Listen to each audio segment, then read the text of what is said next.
तो हेलो दोस्तों, कैसे हो सब तुम लोग। आई होप तुम लोग बढ़िया होगे सब। तो आज फिर से एक न्यू मूवी पे एक्सप्लेन लाया हूँ। मूवी का नेम अपग्रेड है और ये 2018 में आई थी, साइंस फिक्शन पे बेस्ड है। तो चलो शुरू करते हैं। रुको रुको वीडियो में खो ना जाओ उससे पहले अगर चैनल पे न्यू आए हो तो चैनल को सब्सक्राइब और एक लाइक जरूर कर देना। कहानी की शुरुआत होती है ग्रे नाम के एक कार मैकेनिक से, जो अपने गराज में एक कार को रिपेयर कर रहा होता है। ये कार इसके एक रेगुलर कस्टमर की होती है और आज इसे ये कार अपने कस्टमर को वापस देने जाना था। जब ग्रे गराज को बंद करके इस कार को उसके मालिक के पास छोड़ने के लिए निकलता है, तभी उसकी वाइफ आशा अपनी एआई ऑटोमेटिक कार में वहां आती है। आशा के पास जो ऑटोमेटिक कार थी वह काफी ज्यादा एडवांस थी। ये कार बिना स्टीयरिंग व्हील पकड़े इंसान को सिर्फ वॉइस मैसेज पर उसके लोकेशन तक पहुंचा देती थी। लेकिन ग्रे को एआई टेक्नोलॉजी बिल्कुल भी पसंद नहीं है। उसका मानना था कि ये रोबोटिक मशीन्स आगे जाकर इंसानों के लिए बहुत बड़ा खतरा बनेंगी। लेकिन दूसरी तरफ ग्रे की वाइफ आशा एक बहुत ही बड़ी एआई कंपनी में काम करती है। इन दोनों की सोच में जमीन आसमान का फर्क था, लेकिन फिर भी ये दोनों एक दूसरे से बहुत ज्यादा प्यार करते थे। ग्रे अपनी वाइफ आशा से कहता है, चलो आज मैं तुम्हें किसी से मिलवाता हूँ। मेरा एक रेगुलर कस्टमर है जिसकी कार मैंने ठीक कर ली है और अब मुझे उसे उसकी कार वापस करनी है। आशा पहले तो वहाँ जाने से इनकार करती है, लेकिन ग्रे के बार बार कहने पर वो वहाँ जाने के लिए राजी हो जाती है। मगर ग्रे को पता नहीं होता कि आशा को वहां ले जाकर ये अपनी लाइफ की सबसे बड़ी गलती कर रहा है। उसके बाद ये दोनों उसी कस्टमर की कार में बैठकर उसके घर की तरफ निकल पड़ते हैं और आशा की ऑटोमेटिक कार भी उनके पीछे आ रही होती है, ताकि जब ग्रे अपने कस्टमर को उसकी कार उसके हवाले कर दे तो ये लोग अपनी ऑटोमेटिक कार में घर को वापस आ सके। वहां पहुंचने पर ग्रे अपनी वाइफ को एक आदमी एरन से मिलवाता है। तब ग्रे की वाइफ उसे देखकर काफी हैरान रह जाती है, क्योंकि एरन एक बहुत बड़ी टेक कंपनी का मालिक था। उसकी कंपनी एआई ऑटोमेटिक चीजें बनाती थी। यहाँ आशा अपने हस्बैंड ग्रे से कहती है, तुमने मुझे पहले क्यों नहीं बताया कि तुम मुझे एरन से मिलवाने ला रहे हो। असल में एरन ही ग्रे का रेगुलर कस्टमर था। लेकिन यहाँ हम देखते हैं कि एरन का नेचर थोड़ा अजीब सा था। उसे यह भी नहीं पता था कि जब किसी से मिलते हैं तो किस तरीके से मिला जाता है। आशा एरन से कहती है, मैं भी एक एआई टेक कंपनी में काम करती हूँ जो जल्द ही तुम्हारी कंपनी के बराबर में आ जाएगी। जिस पर एरन मुस्कुराते हुए कहता है, ऐसा कभी नहीं हो सकता, चलो दिखाता हूँ क्यों। और फिर एरन उन दोनों को अपनी लैब में ले गया। वहाँ एरन ने खुद का बनाया हुआ एक स्पेशल चिप बताया, जो कि एक एआई यानी आर्टिफिशियल इंटेलिजेंस चिप थी, और उस चिप को उसने नाम दिया था स्टेम। वो बताता है कि ये चिप कुछ भी कर सकती है, क्योंकि इसमें बहुत सारे पावर्स हैं और इससे तेज दिमाग आज तक किसी ने भी नहीं बनाया। इस इन्वेंशन को देखने के बाद ग्रे और उसकी वाइफ अपनी इलेक्ट्रिक कार से घर वापस जा रहे होते हैं। कार ऑटोमेटिक मोड पर थी। आशा और ग्रे गाड़ी के पिछले सीट में रोमांस में मसरूफ थे, लेकिन तभी अचानक से उनकी कार अपने रास्ते से भटककर दूसरे रास्ते पर चलने लगती है। ग्रे ये नोटिस कर लेता है कि कार वहां पर नहीं जा रही जहां उसे जाना चाहिए। तब ग्रे की वाइफ अपनी कार को वापस घर के रास्ते पर चलने के लिए कहती है, लेकिन वो कार कहती है कि सिस्टम में कोई खराबी आ गई है। ग्रे मैन्युअली कार की ब्रेक दबाकर उसे रोकने की कोशिश करता है, जिससे कार रुकती नहीं बल्कि उसकी स्पीड और ज्यादा बढ़ जाती है। ये दोनों कार को रोकने की काफी कोशिश करते हैं, लेकिन कार को नहीं रोक पाते, जिसकी वजह से उनकी कार स्पीड ब्रेकर से टकरा जाती है और उलट जाती है। लकीली इस एक्सीडेंट में इन दोनों को ज्यादा चोटें नहीं आती और ये दोनों बच जाते हैं। ये लोग कार से निकलने की कोशिश कर रहे होते हैं कि तभी वहां पर एक गाड़ी आकर रुकती है, जिसमें से 4 लोग बाहर आते हैं और वो इन दोनों को कार से बाहर निकालकर पकड़ लेते हैं। उसी जगह पर एक पुलिस ड्रोन कैमरा भी ऊपर से सब कुछ शूट कर रहा होता है, जो उन 4 लोगों को पहचानने की कोशिश कर रहा था, लेकिन ड्रोन उन्हें नहीं पहचान पाता। यहाँ ग्रे को लगता है कि शायद ये लोग चोर हैं। वो उन लोगों से कहता है, प्लीज हमें छोड़ दो और बदले में तुम बेशक हमारी गाड़ी, पैसे सब कुछ ले लो। लेकिन वो लोग ग्रे की कोई बात नहीं सुनते और उनमें से एक आदमी ग्रे की वाइफ को शूट कर देता है। ये देखकर ग्रे पूरी तरह से सुन्न हो जाता है। ग्रे की आंखों के सामने उसकी दुनिया उजड़ गई। वो तेजी से चीखने लग जाता है। उसके बाद ये लोग ग्रे को पकड़कर पहले उससे खूब मारते हैं और फिर यह लोग ग्रे को भी गर्दन के पीछे गोली मार देते हैं। ये लोग ग्रे और आशा का सारा सामान चोरी करके वहां से चले जाते हैं। ग्रे की सांसें अभी भी चल रही थीं और वो अपनी आंखों के सामने अपनी वाइफ को तड़पता हुआ देख रहा था, लेकिन ग्रे कुछ भी नहीं कर पा रहा था, क्योंकि उसकी बॉडी का कोई भी पार्ट नहीं हिल पा रहा था। और फिर ग्रे की आंखों के सामने उसकी वाइफ की मौत हो जाती है। कुछ देर बाद वहां पर पुलिस आ पहुंची। उन्होंने आशा की बॉडी को पोस्टमार्टम के लिए भेज दिया और ग्रे को हॉस्पिटल में एडमिट कर दिया। हॉस्पिटल में 3 महीनों तक इलाज चलने के बाद ग्रे की जान तो बच गई, लेकिन अब वो चलने के काबिल नहीं था। गर्दन के नीचे गोली लगने की वजह से उसका स्पाइनल कोड टूट गया। कंधे से नीचे उसका पूरा जिस्म पैरालाइज्ड हो गया और फिर 3 महीनों बाद ग्रे को घर वापस लाया जाता है और यहाँ पर ग्रे व्हील चेयर पर होता है,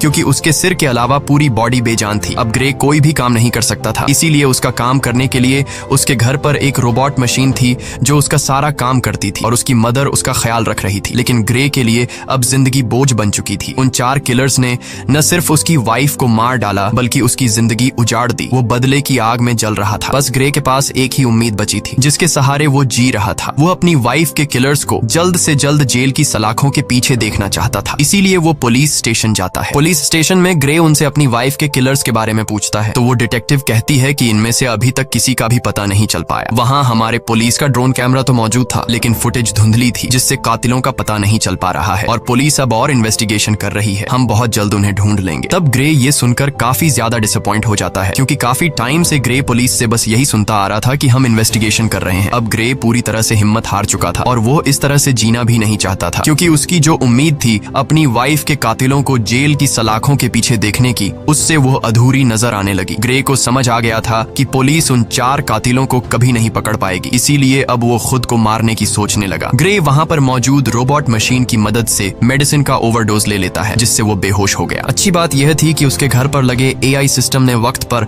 एम्बुलेंस को फोन कर दिया जिससे ग्रे की जान बच गई। और यहाँ ग्रे से मिलने उसका वही रेगुलर कस्टमर एरन आता है। वो ग्रे से कहता है, मुझे तुम्हारी ये हालत देखकर बहुत बुरा लग रहा है। एरन ग्रे को दोबारा अपने पैरों पर खड़ा होकर जीने की उम्मीद देता है और कहता है, ग्रे क्या तुम्हें याद है मैंने तुम्हें एक बार एक पावरफुल AI चिप दिखाई थी। अगर तुम उसे अपनी बॉडी के अंदर लगा दो तो तुम एक बार फिर से चलने के काबिल हो जाओगे, साथ ही साथ बहुत ज्यादा पावरफुल भी हो जाओगे। लेकिन ग्रे एरन की इस ऑफर से इनकार कर देता है। ग्रे कहता है, अब मैं ये जिंदगी नहीं जीना चाहता। तब एरन उससे कहता है, सोच लो ग्रे, ये चिप तुम्हारी वाइफ को तो जिंदा नहीं कर सकती लेकिन तुम्हें एक बार फिर जीने का मौका दे सकती है। अगर तुम्हारी वाइफ भी जिंदा होती तो वो भी यही चाहती। ये बात ग्रे के दिमाग को टच कर गई। वो सोचने लगा कि अगर मैं ठीक हो गया तो अपनी वाइफ का बदला ले सकूंगा, इसीलिए वो एरन की बात मान जाता है। अब यहाँ पर हम ये जान पाते हैं कि एरन को ग्रे से कोई हमदर्दी नहीं थी। वो बस ग्रे के पास अपने मकसद के लिए ही आया था क्योंकि वह अपनी AI चिप को किसी की भी बॉडी में इंसर्ट करना चाहता था। वो चेक करना चाहता था कि उसका इन्वेंशन सक्सेसफुल है भी या फिर नहीं। इसीलिए एरन वो चिप ग्रे की बॉडी में डालकर सीक्रेटली एक्सपेरिमेंट करना चाहता है क्योंकि गवर्नमेंट इस तरह के एक्सपेरिमेंट्स करने की इजाजत नहीं देती। अगले सीन में हम देखते हैं कि एरन अपने घर में ग्रे की बॉडी पर एक्सपेरिमेंट कर रहा होता है। यहाँ ग्रे की स्पाइनल कॉर्ड में वो चिप इम्प्लांट की जाती है। वो चिप सीधा ग्रे के दिमाग से जुड़ गया। ऑपरेशन के कुछ घंटे बाद ग्रे को होश आता है तो डॉक्टर उसके हाथ और पांव को मूव करने की कोशिश करती है और ये चेक करती है कि क्या ग्रे अपने हाथ और पांव को अब महसूस कर पा रहा है या फिर नहीं। तब ग्रे की हालत देखकर वो लोग समझ जाते हैं कि चिप ने ग्रे की बॉडी पर असर नहीं किया। एरन बहुत ज्यादा मायूस हो जाता है क्योंकि उसके इतने सालों की मेहनत जाया हो गई थी। लेकिन तभी ग्रे अपने हाथों को मूव करने लगता है। ये देखकर वो लोग हैरान रह जाते हैं और अब ग्रे अपने दोनों हाथों को मूव कर पा रहा था और फिर देखते ही देखते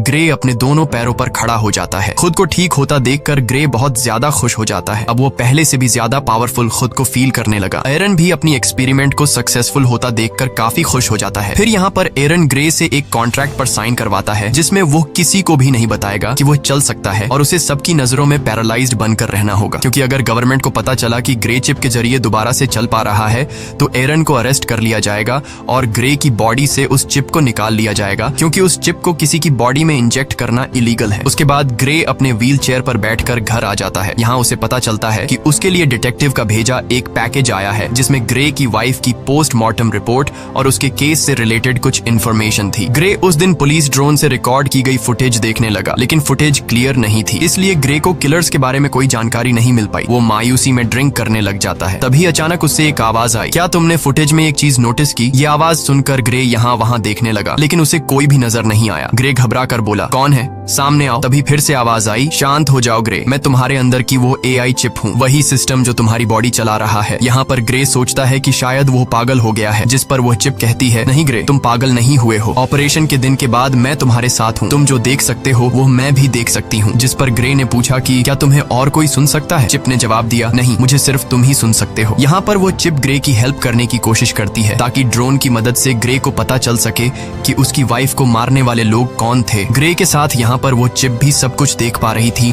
जो ग्रे अपनी आंखों से देख सकता था। चिप ग्रे का ध्यान फुटेज में एक किलर की तरफ करती है और कहती है, देखो ग्रे, इन चारों में से एक की बॉडी पर टैटू बना हुआ है लेकिन ये टैटू बिल्कुल भी क्लियर नहीं दिख रहा था। इसलिए ग्रे बोला, ये तो बहुत ज्यादा ब्लर है, इसे मैं देख नहीं सकता। जिस पर वो चिप कहती है, तुम्हें नहीं दिख रहा पर मैं तो देख सकती हूँ, मैं इस टैटू का एक क्लियर इमेज बना सकती हूँ, बस तुम एक पेपर और पेंसिल उठा लो। ग्रे के पेपर और पेंसिल उठाने के बाद चिप ग्रे के हाथ की मदद से बिल्कुल परफेक्ट वही टैटू बना लेती है और जब ग्रे उस टैटू को देखता है तो पता चलता है कि यह एक मिलिट्री टैटू है। रिसर्च करने के बाद ग्रे को उस टैटू वाले आदमी के बारे में पता चल जाता है। ग्रे हैरान रह जाता है कि उस चिप ने तो कुछ ही मिनटों में उस कातिल का टैटू और एड्रेस निकाल कर दे दिया जो कि पुलिस कई महीनों से इन्वेस्टिगेशन करने के बावजूद भी उन कातिलों को ढूंढ नहीं पाई। ग्रे बहुत खुश हो जाता है क्योंकि उसे अपनी वाइफ के किलर्स में से एक किलर का पता चल चुका था। तब ग्रे उसके बारे में पुलिस को इन्फॉर्म करने का सोचता है, लेकिन यहाँ चिप ग्रे को ऐसा करने से रोक देती है। वो उससे याद दिलाती है कि तुम्हें एरन ने ये सब कुछ करने से मना किया था। तुम भूल गए कि तुमने एरन के साथ कॉन्ट्रैक्ट साइन किया था कि तुम लोगों के सामने कभी भी ये नहीं जाहिर करोगे कि तुम चल फिर सकते हो, और अगर तुम पुलिस को इस किलर के बारे में बताओगे तो पुलिस उल्टा तुमसे पूछेगी कि तुम्हें कैसे इन किलर्स के बारे में पता चला और तुमने ये टैटू किस तरह से बनाया। ग्रे चिप से पूछता है, तो फिर तुम बताओ अब मैं क्या करूं? चिप ग्रे से कहती है, पहले तुम खुद उस आदमी के एड्रेस पर जाओ और उसके खिलाफ सबूत इकट्ठा करो। इसीलिए ग्रे अब खुद वहां पहुंच जाता है, लेकिन वहां पर पुलिस ड्रोन थे, इसीलिए ग्रे उन ड्रोन के सामने अपनी व्हील चेयर पर ही बैठा रहता है। और जब ड्रोन वहां से चले जाते हैं तो ग्रे चुपके से वहां से खड़ा होकर किलर के घर की तरफ जाता है। वो किलर के घर के दरवाजे को खोलकर घर के अंदर चला जाता है। वहां जाकर वो एविडेंस ढूंढने लग जाता है और यहाँ पर ग्रे को पता चलता है कि उस किलर को किसी ने बहुत सारे मैसेजेस किए हैं। ग्रे के अंदर लगी चिप उन मैसेजेस को कुछ सेकंड के अंदर ही पढ़ लेती है। चिप ग्रे से कहती है कि इन मैसेजेस में ओल्ड बोन नाम की जगह का बार बार बताया गया है, क्या तुम्हें इसके बारे में कोई जानकारी है? ग्रे ने कहा, हाँ, ये हमारे घर के पास ही एक बार का नाम है। इन्हीं बातों के बीच ग्रे को किसी के आने की आवाज सुनाई देती है। असल में वहाँ पर वो किलर था जो कि वापस आ गया था। वो किलर देखता है कि उसके टेबल पर सारा सामान बिखरा हुआ है। तभी वो किलर सामने लगे शीशे से ग्रे को देख लेता है। वो फौरन ग्रे पर हमला कर देता है और उससे पूछता है, तुमने मुझे कैसे ढूंढा? तब ग्रे इस बात का कोई जवाब नहीं देता और ग्रे किलर से पूछता है, तुम बताओ मेरी वाइफ को किसने मारा था? वो किलर बहुत ज्यादा ताकतवर था, इसीलिए वो ग्रे पर भारी पड़ने लगता है। इससे पहले कि वो ग्रे को मार पाता, ग्रे के अंदर लगी चिप ग्रे से पूछती है, तुम मुझे अपनी बॉडी का फुल कंट्रोल दो ताकि मैं कुछ कर सकूं। जिसके बाद ग्रे बिना सोचे समझे उसे परमिशन दे देता है। चिप को परमिशन मिलने के बाद ग्रे एकदम से उस किलर पर अटैक कर देता है और उसे काफी बुरे तरीके से मारने लगता है। वो किलर भी परेशान हो जाता है कि आखिर अचानक इसमें इतनी ताकत कहां से आ गई, और ग्रे भी सोच में पड़ जाता है कि आखिर मैं इतना ताकतवर कैसे हो गया। यहाँ पर ग्रे उस किलर को खुद के हवाले करने के लिए कहता है, लेकिन वो किलर उस पर एक नाइफ से अटैक कर देता है। तो वो चिप सारी सिचुएशन को संभालते हुए उस किलर को मार डालती है और तब वो चिप किलर को मारने के बाद बॉडी कंट्रोल ग्रे को वापस दे देती है। ये देखकर ग्रे बहुत परेशान हो जाता है क्योंकि वो किलर को जान से मारना नहीं चाहता था। उसे लगा कि अब उसका जेल जाना पक्का है। वो चिप ग्रे से कहती है कि घबराओ मत ग्रे, तुम्हें कुछ नहीं होगा, बस तुम यहाँ जल्दी से अपने सारे फिंगरप्रिंट्स मिटा दो। अब यहाँ पर वो चिप जैसे कहती है, ग्रे बिल्कुल वैसे ही करता है। कुछ देर बाद पुलिस उस आदमी की बॉडी को पोस्टमार्टम के लिए ले गई, जहाँ हम उस डिटेक्टिव को देख पाते हैं। डिटेक्टिव को पोस्टमार्टम के दौरान पता चला कि उसकी बॉडी के अंदर एक वेपन इंसर्ट था और साथ साथ उसकी पूरी बॉडी में छोटी छोटी वायर्स थी। यानी वो किलर एक अपग्रेडेड इंसान था जो किसी भी आम इंसान से काफी ज्यादा पावरफुल था। दूसरी तरफ एरन ग्रे पर काफी गुस्सा करता है, तुमने उस किलर को क्यों मारा? ये काम काफी रिस्की था, अगर तुम पकड़े जाते तो तुम्हारे साथ मैं भी जेल चला जाता। मैंने इस चिप को तुम्हारे अंदर इसलिए इंसर्ट नहीं किया कि तुम अपनी वाइफ का बदला लो, और अगर दोबारा तुमने इस तरह की कोई हरकत की तो मैं तुम्हारे अंदर की इस चिप को डीएक्टिवेट कर दूंगा, जिसके बाद तुम फिर से पैरालाइज्ड बन जाओगे। इधर डिटेक्टिव भी पता लगाने की कोशिश कर रही होती है कि उस आदमी को किसने मारा। तभी डिटेक्टिव को पता चलता है कि जिस टाइम उस किलर का मर्डर हुआ तो उससे थोड़ा टाइम पहले ग्रे अपनी व्हील चेयर पर उसी एरिया में घूम रहा था। जिसके बाद डिटेक्टिव सीधा ग्रे के घर पर आती है। डिटेक्टिव ग्रे को कहती है कि हमने तुम्हें उस टाइम में उस एरिया में देखा है जिस टाइम उस सर्क नामी आदमी का मर्डर हुआ है। हमें उस आदमी पर पहले से शक था कि उसने तुम्हारी वाइफ को मारा होगा, क्योंकि हमारे पास उसका एक काफी बड़ा क्रिमिनल रिकॉर्ड है और वो उसी एरिया में रहता है जहाँ पर तुम्हारी वाइफ को मारा गया था, और अब कल उसी आदमी का मर्डर हुआ है। तब यहाँ पर ग्रे हैरान होते हुए कहता है, ओ अच्छा, लेकिन अगर तुम ये सोच रही हो कि मैंने उसे मारा है तो तुम्हारी यह सोच गलत है, क्योंकि तुम तो देख सकती हो कि मैं तो पैरालाइज्ड हूँ, और अगर तुम्हें फिर भी यकीन नहीं तो तुम मेरी टांग पर चाकू मारकर देख सकती हो। डिटेक्टिव भी ग्रे पर शक नहीं करती क्योंकि उसे लगता है कि ये तो खुद को नहीं संभाल सकता, तो फिर ये क्या किसी को मार पाएगा। इसीलिए वो ग्रे को बाय कहकर वहां से चली जाती है। डिटेक्टिव के जाने के बाद ग्रे रिलैक्स होकर सांस लेता है क्योंकि उसकी जान बच गई। इसके बाद ग्रे चिप से पूछता है कि अब आगे क्या करना है, तो वो चिप ग्रे को ओल्ड बोन बार में जाने का कहती है।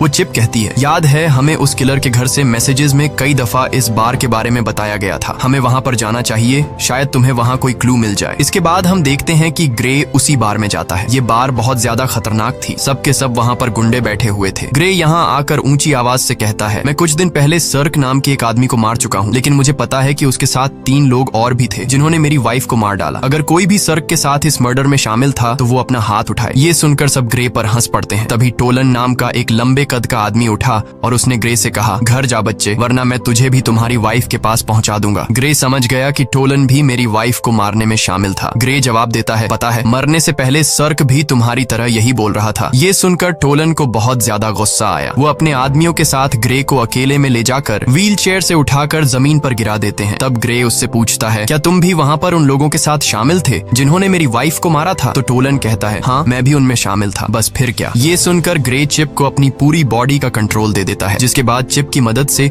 ग्रे उसके पास 2 आदमियों को मार गिरा देता है और फिर टोलन को भी बुरी तरीके से पिटने लग जाता है। ग्रे टोलन को नीचे जमीन पर गिराकर उससे पूछता है, तुम्हारे 2 और साथी कहाँ हैं और तुम लोगों ने मेरी वाइफ को क्यों मारा? लेकिन टोलन डरने के बजाय उल्टा हंस रहा था, वो ग्रे को कुछ भी नहीं बताता। तभी वो चिप ग्रे से कहती है, अगर तुम चाहो तो मैं बड़ी आसानी से इसका मुंह खुलवा सकती हूँ। ग्रे कहता है, क्यों नहीं, तुम जरा ट्राई करो। वो चिप उस किलर का फेस पूरी तरह से कट कर देती है। ग्रे पूछता है, अब बता क्यों मारा था मेरी वाइफ को? टोलन की सारी हेकड़ी निकल गई और फौरन उसने कहा, हमें पैसे मिले थे तुम्हारी वाइफ को मारने के लिए और मुझे फिस्क ने पैसे दिए। लेकिन इससे पहले कि ग्रे उससे फिस्क के बारे में कुछ पूछ पाता, वो आदमी वहीं पर मर जाता है। ग्रे गुस्से में चिप से कहता है, मैंने उसे मारने को तो नहीं कहा था, बस तुम्हें सिर्फ इसका मुंह खुलवाना था। तभी ग्रे की नजर उस मरे हुए आदमी के गले में लगी चेन पर पड़ी, जिस पर उसे बनाने वाली कंपनी का बोल्ट नाम लिखा था। ये देखकर ग्रे को शॉक हुआ, क्योंकि उस कंपनी में ग्रे की वाइफ आशा काम करती थी, यानी आशा के अपने ही कंपनी वाले उसे मरवाना चाहते थे। उधर एरिन को पता चल चुका था कि ग्रे ने फिर से किसी की जान ले ली। अब वो जल्दी से चिप को शट डाउन करने की कोशिश कर रहा था। तभी वो चिप ये बात ग्रे को बता देती है कि मुझे एरिन शट डाउन करने की कोशिश कर रहा है, इसीलिए हमें जल्द से जल्द कुछ करना होगा। ग्रे बोला, अब क्या करें? तभी वो चिप ग्रे को एक हैकर के बारे में बताती है, ताकि उस हैकर की मदद से एरिन की इनपुट को हटा सके, जिससे एरिन का होल्ड खत्म हो जाएगा और वो कुछ भी नहीं कर पाएगा। चिप ग्रे को जेमी नाम के एक हैकर का पूरा एड्रेस दे देती है। इसके बाद ग्रे उस हैकर के पास जाने लगता है। कुछ देर बाद ग्रे उस हैकर के फ्लैट तक पहुंच जाता है, लेकिन दूसरी तरफ एरिन उस चिप को 30% शट डाउन कर देता है, जिससे ग्रे की एक टांग पैरालाइज हो जाती है। लेकिन ग्रे फिर भी हिम्मत करके ऊपर जाता है। एरिन तेजी से चिप को शट डाउन करने के काम पर लगा रहता है, जिससे ग्रे का एक हाथ और एक पांव पैरालाइज हो जाता है। लेकिन इससे पहले कि एरिन ग्रे को पूरी तरह से पैरालाइज कर देता, ग्रे हैकर के डोर तक पहुंच जाता है। इसके बाद एरिन ग्रे को 100% शट डाउन कर देता है। अब ग्रे पूरी तरह से पैरालाइज हो चुका था। अच्छी बात यह थी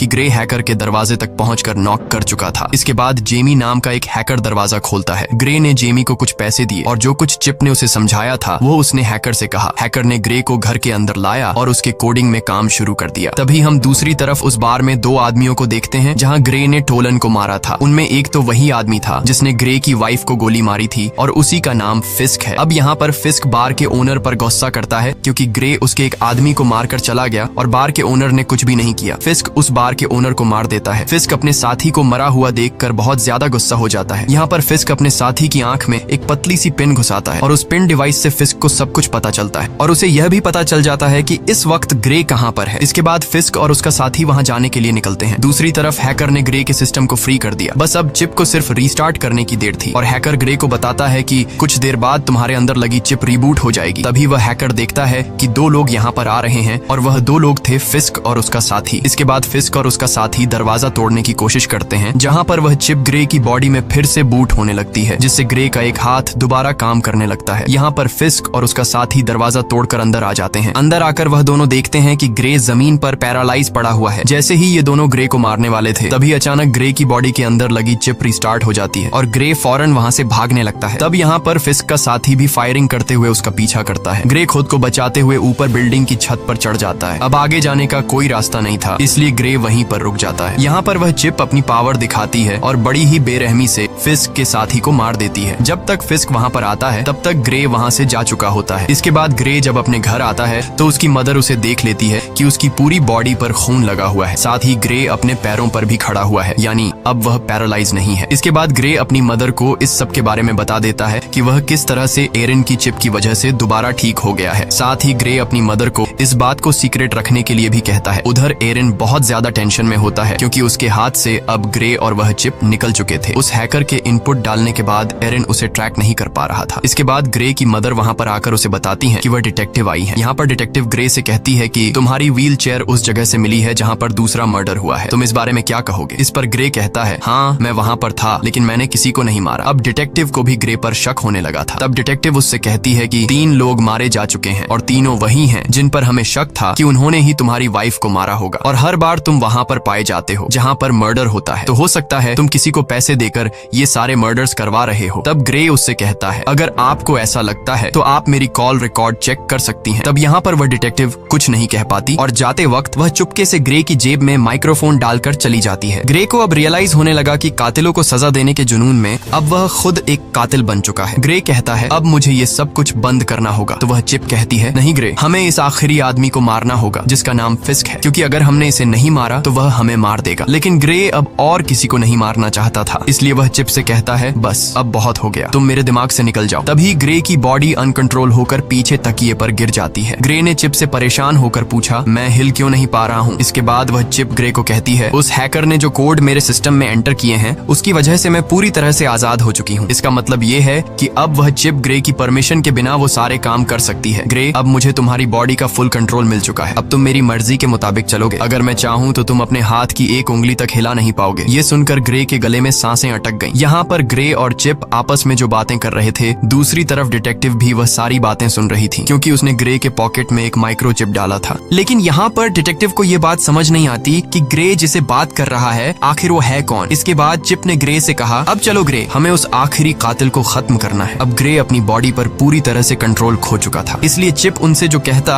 वो मानने को तैयार हो जाता है। ग्रे ने एक गन उठाई और फिस्क को मारने की तैयारी करने लगा। उसकी मदर उसे रोकने की कोशिश करती है, लेकिन वो उसे अनसुना करके गाड़ी में बैठकर निकल पड़ता है। यहाँ पर डिटेक्टिव भी ग्रे का पीछा करने लगती है। इसके बाद ग्रे को अपनी पॉकेट से वो माइक्रोफोन मिल जाता है, तो वो चिप कहती है कि यह माइक्रोफोन जरूर उस डिटेक्टिव ने ही रखा होगा। ग्रे माइक्रोफोन फेंकता है और उसे पता चलता है कि डिटेक्टिव उसका पीछा कर रही हैं। तब डिटेक्टिव से पीछा छुड़वाने के लिए वो चिप एक इलेक्ट्रिक कार को हैक करके डिटेक्टिव की गाड़ी से एक्सीडेंट करवा देती है, जिससे ये डिटेक्टिव को पीछे छोड़ देते हैं। इसके बाद डिटेक्टिव ग्रे की मदर के पास जाती है और उस सब के बारे में पूछती है जो वहाँ पर चल रहा था। उधर ग्रे फिस्क को ढूंढ लेता है और वो गन पॉइंट पर उसे पूछता है कि मेरी वाइफ को तुमने क्यों मारा। जिस पर फिस्क कहता है, हमारा तुम्हारी वाइफ के साथ कोई लेना देना नहीं था, हमारा निशाना सिर्फ तुम थे, हमारा मकसद तुम्हारी रीढ़ की हड्डी काटना था। जब मैंने तुम्हारे गले में गोली मारी तुमने समझा कि वो गोली थी, लेकिन असल में वो एक मेडिकल टूल था जिसने तुम्हारा स्पाइनल कोड डैमेज कर दिया, और तुम्हारी वाइफ, उसे तो हमने सिर्फ एक्स्ट्रा पैसों के लिए मार दिया था। ये सुनकर ग्रे गुस्से से भड़क उठा और अब उन दोनों के बीच फाइट शुरू हुई। फिस्क भी एक अपग्रेड ह्यूमन था, लेकिन पुराने मॉडल का, इसीलिए वो ग्रे की पावर के सामने ज्यादा देर तक टिक नहीं पाया और ग्रे फिस्क को बड़ी बेरहमी से मार देता है। इसके बाद ग्रे उसका फोन चेक करने लगता है, तो फोन रिकॉर्डिंग से ग्रे को पता चलता है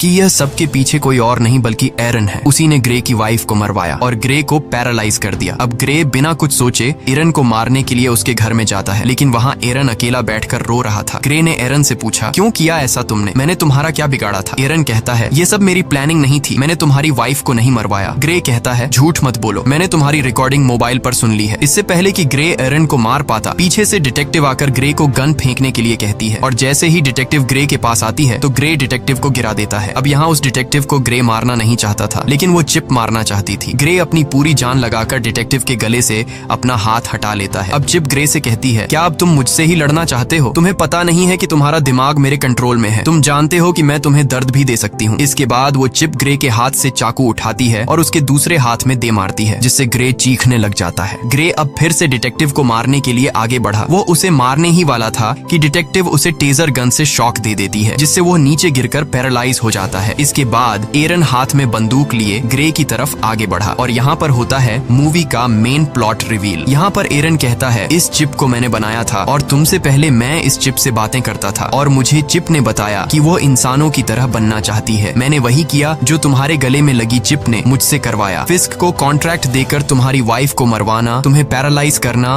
और तुम्हारी गर्दन पर वो चिप लगवाना, सब कुछ उसी चिप का प्लान था। मैंने इस चिप को बनाया तो है, लेकिन मैं इसे पूरी तरह कंट्रोल नहीं कर सका। ये चिप किसी इंसान के शरीर में घुसकर उसे अपनी मर्जी के फैसले करवाना चाहती थी और इस चिप ने तुम्हें चूज किया था। ये बातें सुनकर ग्रे काफी हैरान हो जाता है। एरन बताता है कि ये चिप मुझे मारना चाहती है क्योंकि अगर मैं जिंदा रहा तो इसी के जैसी एक और AI चिप बना दूंगा और चिप यह नहीं चाहती कि इस जैसा और कोई भी हो, इसीलिए वो मुझे मारना चाहती है। और यहाँ पर वह चिप कहती है, हाँ यह मेरा ही प्लान था, मैं जिंदा इंसान बनना चाहती थी, इसीलिए मैंने यह सब कुछ कर दिया। इस बार इस चिप की बातों को एरन और डिटेक्टिव भी सुन पाते हैं। यहाँ पर वह चिप एक बार फिर से एक्टिवेट हो जाती है और वह फौरन एरन को मार देती है। अब वह चिप डिटेक्टिव को भी मारने की कोशिश करती है। यहाँ पर ग्रे पूरा जोर लगाकर उसके निशाने को गलत कर देता है। गुस्से में आकर चिप ने ग्रे की गर्दन पर पिस्टल तान दी और अगले ही पल कुछ अजीब हुआ। जब ग्रे की आंख खुलती है तो खुद को एक हॉस्पिटल की बेड पर पाता है। यहाँ पर वह चिप को आवाज देता है, लेकिन उसे कोई भी रिस्पॉन्स नहीं आता और तभी उसकी वाइफ भी उसके सामने ही होती है। उसकी वाइफ उसे बताती है कि हमारा एक्सीडेंट हो गया था और तुम बहुत दिनों से बेहोश थे। तो फिर क्या ये सब कुछ एक सपना था? बिल्कुल नहीं। असल में इस चिप ने ग्रे के दिमाग को उसके शरीर से बिल्कुल डिस्कनेक्ट कर दिया था और उसे एक खूबसूरत उसके सपनों की दुनिया में भेज दिया। ग्रे का माइंड वहाँ पर खो गया था, जबकि उसका शरीर शरीर असली दुनिया में चिप के कंट्रोल में था। चिप अब डिटेक्टिव को भी मारने वाली थी। डिटेक्टिव उससे कहती है, ग्रे तुम ऐसा नहीं कर सकते। तो वह चिप कहती है, ग्रे अब यहाँ पर नहीं है, वह बहुत ही अच्छी जगह पर है, अपने सपनों की दुनिया में जहाँ उसे होना चाहिए, और अब इस बॉडी पर मेरा कब्जा है। और यह कहकर वह चिप डिटेक्टिव को शूट कर देती है और इसी के साथ ये कहानी खत्म हो जाती है। अगर वीडियो आपको अच्छी लगी हो